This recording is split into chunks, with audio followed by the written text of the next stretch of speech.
آج جہاں جہاں مسجدیں نہیں ہیں وہاں وہ نورانیت ہمیں نظر نہیں آتی جو مسجد جہاں پر ہے وہاں پر جو نورانیت ہے۔ تو دوستو، ایک مسلمان کے ایمان کا تقاضا یہ ہے کہ اپنی ضرورت پوری کرنے سے پہلے اللہ کے گھر کی ضرورت کو پوری کرے۔ یہ نہ صرف اپنی ضرورت ہے بلکہ پوری ملت اور امت کی ضرورت ہے، پوری امت کی حاجت ہے۔ اللہ سے ڈرنے والے اور حضور اکرم صلی اللہ علیہ وسلم سے سچی محبت رکھنے والے اس کار خیر میں پیچھے نہیں رہ سکتے۔ میں نے شروع میں ایک حدیث مبارکہ تلاوت کی تھی خطبہ کے ساتھ میں، جس میں اللہ کے محبوب صلی اللہ علیہ وسلم نے ارشاد فرمایا کہ من بنا للہ مسجدا بنا اللہ لہ بیتا فی الجنہ، کہ جس نے اللہ کے لیے مسجد بنائی اللہ اس کے لیے جنت میں گھر بنائے گا۔ اور کتنا آسان کام ہے، کتنی آسان نیکی ہے، اور اس نیکی میں سبقت کرنے والوں کے لیے جنت میں اپنا مکان بنا لینا کتنا آسان ہے۔ محبوب کریم صلی اللہ علیہ وسلم کا سب سے پہلا کارنامہ مدینہ منورہ کے اندر جو تھا وہ یہی تھا۔ تاریخ شاہد ہے کہ جب آپ صلی اللہ علیہ وسلم مکہ المکرمہ سے ہجرت فرما کر مدینہ المنورہ تشریف لائے تو آپ نے کسی بیوی کا حجرہ نہیں بنایا، اپنے لیے کسی مکان کی تعمیر کی فکر نہیں کی، بلکہ محبوب رب العالمین محمد مصطفیٰ صلی اللہ علیہ وسلم نے سب سے پہلے اللہ کا گھر بنایا، آج جسے ہم مسجد نبوی کہتے ہیں۔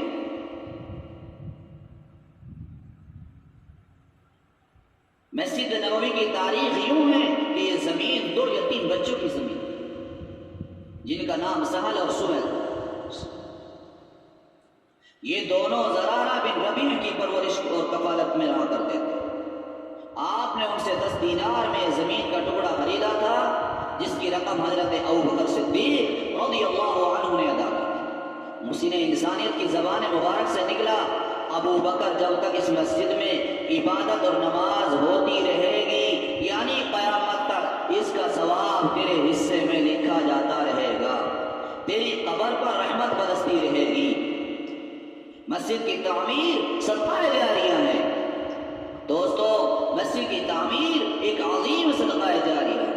محبوب کریم صلی اللہ علیہ وسلم نے ارشاد فرمایا اذا مات ابن آدم انقطع عمله الا من ثلاث، جب ابن آدم مر جاتا ہے تو اس کے عمل کا سلسلہ بھی ختم ہو جاتا ہے مگر 3 چیزیں، یعنی 3 چیزیں جو ہیں ان کا اجر، ان کا انعام اس کے اعمال نامے میں لکھا جاتا رہتا ہے، اس کا اجر اس کو ملتا رہتا ہے۔ یعنی جب تک زندگی ہے انسان اچھے برے عمل کرنے پر قادر ہے، روح نکلتے ہی عمل کا دروازہ بند ہو گیا تو آپ صلی اللہ علیہ وسلم نے فرمایا اگر آدمی حیات فانی میں کوئی صدقہ جاریہ کر کے جائے تو مرنے کے بعد بھی یہ عمل لکھا جاتا رہے گا۔ مثلا کسی نے نل لگوا دیا، کنویں بنوا دیا، مدرسہ میں کمرہ بنوا دیا، مسجد بنوا دی، جب تک یہ چیزیں باقی رہیں گی برابر ثواب ملتا رہے گا۔ کسی نے مسجد میں رقم لگائی، کسی نے جان لگائی، کسی نے اس کے بنانے کی فکر کی، کسی نے اینٹ پتھر اٹھا کر دیے، بندگان خدا جب تک سجدہ ریز ہوتے رہیں گے، اعتکاف کرتے رہیں گے، دوسری عبادت کرتے رہیں گے، تمام عبادات اس کے اندر ہوتی رہیں گی، اللہ کے گھر میں لوگ عبادتوں کو انجام دیتے رہیں گے تو حصہ لینے والوں کو ثواب ملتا رہے گا۔ قیامت تک کتنے سجدے ہوں گے، لاکھوں کروڑوں سجدوں کا اجر حصہ لینے والوں کو اس کا ملتا رہے گا۔ میرے محترم بزرگ اور دوستو، آپ صلی اللہ علیہ وسلم کا محبوب صحابی حضرت عمر رضی اللہ عنہ خلیفہ دوم ہیں، خلیفہ ثانی ہیں۔ سیدنا حضرت عمر فاروق رضی اللہ عنہ نے اپنے دور خلافت میں نہ ایوان خاص بنوایا، نہ ایوان عام بنوایا، نہ پارلیمنٹ ہاؤس بنوائے، نہ گیسٹ ہاؤس اور نہ ریسٹ ہاؤس، بلکہ فاروق اعظم رضی اللہ عنہ نے 5000 مسجدیں بنوائیں، 900 جامع مسجدیں بنوائیں۔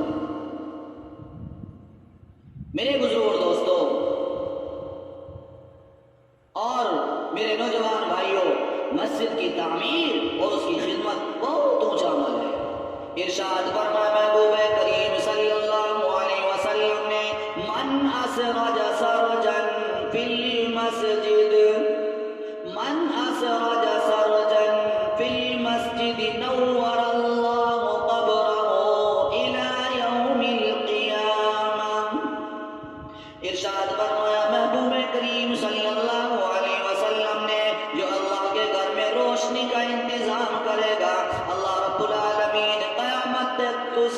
قبر کو نور سے روشن رکھے گا۔ آدمی نے مسجد میں روشنی کا انتظام کیا، اس کا انتقال ہو گیا، قیامت ہزاروں سال کے بعد اگر آئے گی تو قیامت تک اس کی قبر کو اللہ رب العالمین نور سے روشن رکھے گا۔ یہ جگہ ارشاد ہے من القا حصیرا فی المسجد کسالہ، جو شخص مسجد میں چٹائی اور قالین کا انتظام کرے گا خداوند تعالیٰ اس کو اپنے ہاتھوں سے جنت کا لباس پہنائیں گے۔ اب کون نہیں چاہتا قیامت کا دن ہو، حشر کا میدان ہو، وہاں لوگوں کو اپنے اپنے عملوں کے مطابق ان کے ساتھ میں معاملات کی جا رہے ہوں، اور اس وقت میں کوئی ایسا بندہ بھی آئے اور ایک ایسی جماعت بھی آئے کہ جن کو اللہ رب العالمین اپنے ہاتھوں سے جنت کا سبز لباس پہنائے، تو کتنے خوش قسمت ہوں گے، کتنے مبارک لوگ ہوں گے۔ اور وہ لوگوں کی فہرست کا ارشاد فرمائیں تو وہ لوگ وہ ہوں گے کہ جو اللہ کے لیے مسجدوں کے اندر حصہ لیتے ہوں۔ یہاں تو ذکر خاص کر دیا کہ من القا حصیرا فی المسجد کسالہ، کہ جو مسجدوں کے لیے چٹائی دیتے ہیں، اللہ کے واسطے اللہ کے گھروں میں چٹائی اور قالین دیتے ہیں، قالینوں کا انتظام کرتے ہیں، تو فرمایا جو اگر کوئی ایسا ہے تو کسالہ، اللہ رب العالمین اس کے لیے جنت کا لباس ہے۔ بھائیو، ہمیں اپنے بنگلے، اپنے قلعے، اپنے محلات بنانے کا بہت شوق ہے، لاکھوں کروڑوں روپے بھی ہم بے باقیمت بہا دیتے ہیں، روپیوں کا کوئی حساب نہیں ہے، بے طریقے سے بے دھڑک بے دریغ خرچ کر دیتے ہیں۔ محلہ میں مسجد ہے، چکر پر چکر لگوا کر 200-400 روپے دے دیتے ہیں، حالانکہ مال اللہ کا دیا ہوا ہے۔ یہ مسجدیں اللہ کا گھر ہیں، تو اللہ کا دیا ہوا اللہ کے گھر میں لگ جائے تو کیا بات۔ ہندوستان کے اندر ایک بہت مشہور بادشاہ گزرا ہے شاہجہاں، تو شاہجہاں نے شاہی قلعہ کے سامنے مسجد بنوائی، اس کے پتھر ایران سے منگوائے۔ یہ شاہی مسجد 14 ایکڑ میں ہے۔ اورنگزیب نے کہا قلعہ کے دروازے کے سامنے مسجد بنا دو تاکہ میں نکلوں تو میری پہلی نگاہ مسجد پر پڑے، پہلا میرا سفر اللہ کے گھر سے ہو۔ اس قلعہ کے اندر موتی مسجد بنوائی گئی۔ جب سنگ بنیاد رکھنے کا وقت آیا، اعلان کرا دیا گیا، 7000 آدمی جمع ہو گئے۔ بادشاہ نے حکم جاری کیا کہ اس بادشاہی مسجد کا سنگ بنیاد وہ رکھے جس کی بلوغیت سے لے کر آج تک کبھی تہجد کی نماز نہ چھوٹی ہو، جب سے بالغ ہوا ہے کبھی تہجد کی نماز نہ چھوٹی ہو۔ میرے جیسے بڑے بڑے جبوں کبوں والے سبز پگڑیوں والے لوگوں کے وہاں پر سر شرم کی وجہ سے جھک گئے۔ بادشاہ نے کہا تم نے میرا راز ظاہر کروا دیا۔ اورنگزیب پیدا ہوا تھا، تخت پر ہوا تھا، لیکن میں قسم کھا کر کہتا ہوں جب سے میں بالغ ہوا ہوں اس دن سے آج تک میری تہجد کی نماز قضا نہیں ہوئی۔ یہ حضرت اورنگزیب اپنی زبان سے قسم دے رہے ہیں کہ جب سے میں بالغ ہوا ہوں آج سے لے کر، اور جب سے بالغ ہوا ہوں اس وقت سے لے کر اور آج تک میری کبھی بھی تہجد کی نماز قضا نہیں۔ یہ تھے مساجد کے سچے عاشق۔ کتنا اہتمام کیا، کتنا شوق تھا، کتنا جذبہ تھا۔ دعا کریں اللہ پاک ہمیں بھی یہ جذبہ نصیب فرمائے۔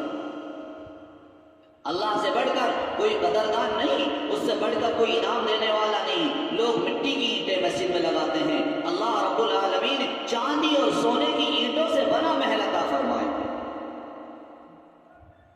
کیا خوب فرمایا محبوب کریم صلی اللہ علیہ وسلم نے کہ جو اللہ کے لیے مسجد بنوائے، شہرت اور ناموری مسعود نہ ہو، صرف اللہ کی رضا ہو، کہ اللہ رب العالمین کی خوشنودی کے لیے تعمیر کرے، تو اللہ پاک جنت میں ایسا گھر عطا فرمائیں گے جس کا مسالہ مشک اور عنبر کا ہوگا، اینٹیں چاندی اور سونے کی ہوں گی، ہیرے اور جواہرات سے مزین ہوگا۔ آج موقع ہے اللہ پر یقین رکھیں اور اللہ کے لیے اپنے جان اور مال کو اللہ کے گھر کی تعمیر کے لیے وقف کر دیں۔ نظر آنے پر یہ موقع ہاتھ سے نکل جائے گا، جب ملک الموت اور روح نکالنے والا فرشتہ آئے گا اور انسان کہے گا مجھے تھوڑی سی مہلت دے دیجئے، پھر وقت نہیں ملے گا. پھر آدمی تمنا کرے گا فَأَصَّدَّقَ وَأَكُن مِّنَ الصَّالِحِينَ کہ میں صدقہ کرنے کے خیرات کر کے صالحین کی جماعت میں شامل ہونا چاہتا ہوں، صالحین کے زمرہ میں شامل ہونا چاہتا ہوں. وَلَن يُؤَخِّرَ اللَّهُ نَفْسًا إِذَا جَاءَ أَجَلُهَا ایک سانس بھی مہلت نہیں ملے. میرے محترم بزرگ اور دوستو، ذرا اللہ کے لیے اللہ کے گھروں کو آباد کرنے کی فکر کریں. میں یہ عرض کرتا چلوں کہ ذرا آپ سوچیں یہ مسجدیں کس کے گھر ہیں؟ اللہ کے گھر ہیں. دوبارہ میں اس آیت کو آپ حضرات کے سامنے پیش کر رہا ہوں جس کے حوالے سے آج میں نے عنوان آپ کے سامنے پیش کرنے کا ارادہ کیا کہ اللہ کے گھروں کو آباد کرنا ان لوگوں کا کام ہے جو اللہ پر اور آخرت پر یقین رکھتے ہیں. کیا آپ کا یقین نہیں ہے؟ اللہ پر آپ کا اعتماد نہیں ہے؟ اللہ سے آپ کو محبت نہیں ہے؟ ارشاد فرما خالق کائنات نے اللہ کے گھروں کو آباد کرنا ان لوگوں کا کام ہے جو اللہ پر اور آخرت کے دن پر یقین رکھتے ہو، نماز قائم کرتے ہو، زکوٰۃ دیتے ہو، سوائے اللہ کے کسی سے نہ ڈرتے ہو. سو ایسے ہی لوگوں کی نسبت یہ امید ہے وہ اپنے مقصد میں کامیاب ہو جائیں گے، یعنی جنت میں حصہ کر لیں گے. تو میرے محترم بزرگ اور دوستو، اب میں اپنی بات کو سمیٹتا چلوں تو پتہ چلا اس آیت کریمہ سے کہ اللہ رب العالمین نے صاف اور واضح طور پر ارشاد فرما دیا کہ مسجد کو وہی لوگ آباد کرتے ہیں جنہیں اللہ کی ذات پر بھروسہ اور یقین ہو اور انہیں آخرت کے حساب اور کتاب، جزا اور سزا کا بھی یقین ہو کہ یہاں جو کچھ کر کے جائیں گے وہ وہاں مل جائے گا. تو اس آیت کریمہ میں اللہ رب العالمین نے عمارت مسجد کا تذکرہ فرمایا اور کئی معنی میں استعمال کیا جاتا ہے. ایک ظاہری در و دیوار کی تعمیر، دوسرے مسجد کی حفاظت اور صفائی اور دوسری ضروریات کا انتظام، تیسرے عبادات کے لیے مسجد میں حاضر ہونا. تو میرے محترم بزرگ اور دوستو، آج سے ارادہ کریں کہ آپ جتنی آپ کے علاقے میں مساجد ہیں ان تمام مسجدوں کو ہر طریقے سے جو ضرورتیں ہوں گی، چاہے نمازیوں کی شکل میں ہو، چاہے صفائی کی شکل میں ہو، چاہے در و دیوار کی شکل میں ہو، چاہے چٹائی اور قالین کی شکل میں ہو، انشاءاللہ تمام ضرورتوں کے پورا کرنے میں آج سے حصہ لیں گے. مجھے امید ہے کہ انشاءاللہ آپ تمام حضرات اس بات پر غور کر اور عمل کریں گے انشاءاللہ. اللہ پاک مجھے بھی اور آپ کو بھی مسجدوں کی خدمت کے لیے قبول فرمائے، مسجدوں کی اہمیت اور قدر ہمارے اندر اللہ پاک بٹھائے. اور یہ خاص بات میں کہتا چلوں، جو ہماری مسجدوں کے امام ہیں، مؤذرین ہیں، ان کا بھی آپ خیال رکھیں کیونکہ مسجدوں کی زینت امام اور مؤذن کے پیچھے. اس لیے آپ اچھے اور تقوی والے متقی پرہیزگار امام اور مؤذنین تلاش کریں اور جو دنیا پرست نہ ہو، زینت پرست نہ ہو، ایسے لوگوں کے مجلسوں میں جائے، محفلوں میں بیٹھیں اور ان سے اللہ کے دین کی باتوں کو سیکھیں. اللہ پاک مجھے بھی اور آپ کو بھی مسجدوں کا مقام عطا فرمائے.